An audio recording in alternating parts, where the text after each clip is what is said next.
I have one question regarding the food, halal and haram food. You were saying I heard from your one of the brother asked a question about halal haram food, and you said for book no, the food from people of the book is permissible. But as long as I see sometimes a lot of contamination, right? They are, for example, they are frying the egg right there. They are cooking a bacon, and at the same time, all this food is getting contaminating with each other. And for example, Jewish people, they use a lot of wine on their food. So I mean, how these foods are permissible, because we They are don't know not what's permissible. happening This is not behind that permissible. door. Shazia, what you've just mentioned is not permissible.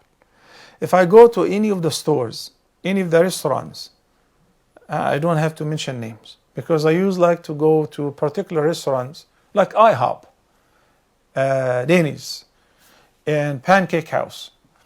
And then you eat pancake and syrup and all of that.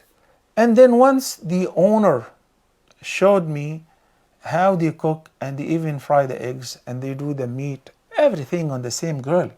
So the lard and the fat of the sausage and all, it's all mixed. And he alerted me to that. Okay? So if you go and you know that, please use a new frying pan, not on the same grill. And they do so, fine.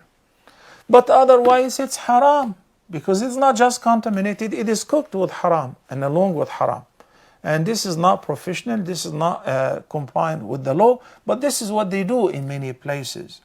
So if you know that they added anything that is haram or it is cooked on the same grill where other forbidden items have been cooked, it's not permissible. No Muslim would tell you it's okay to eat it because now it is contaminated with what is absolutely forbidden.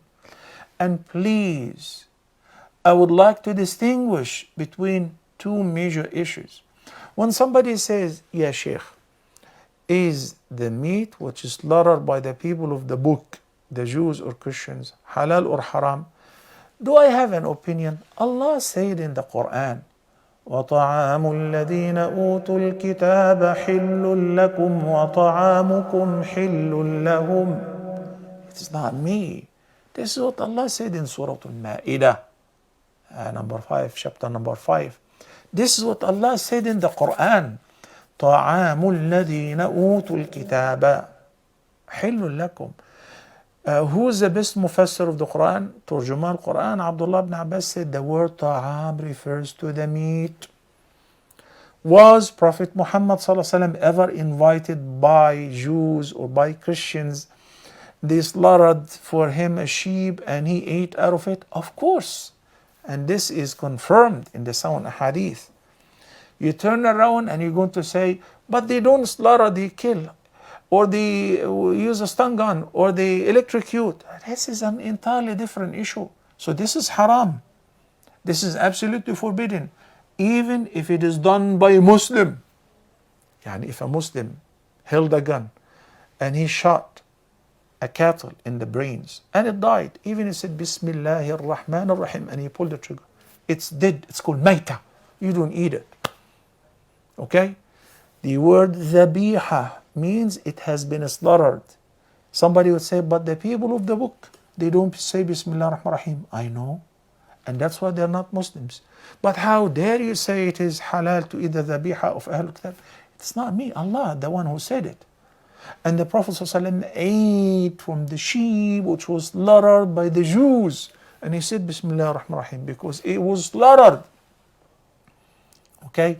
So this is one category that we have to be very clear about it. There is no khilaf in this point of view. The problem is, number one, when we don't know whether it was slaughtered by people of the book or by atheists, by Hindus, by Buddhists.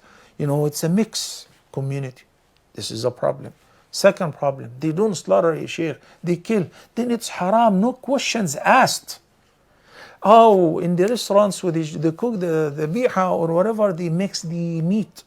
They cook on the same grill pork chops and lamb chops and beef chops, haram. Don't eat it because it is cooked on the same grill, contaminated with what is haram. May Allah guide us what is best.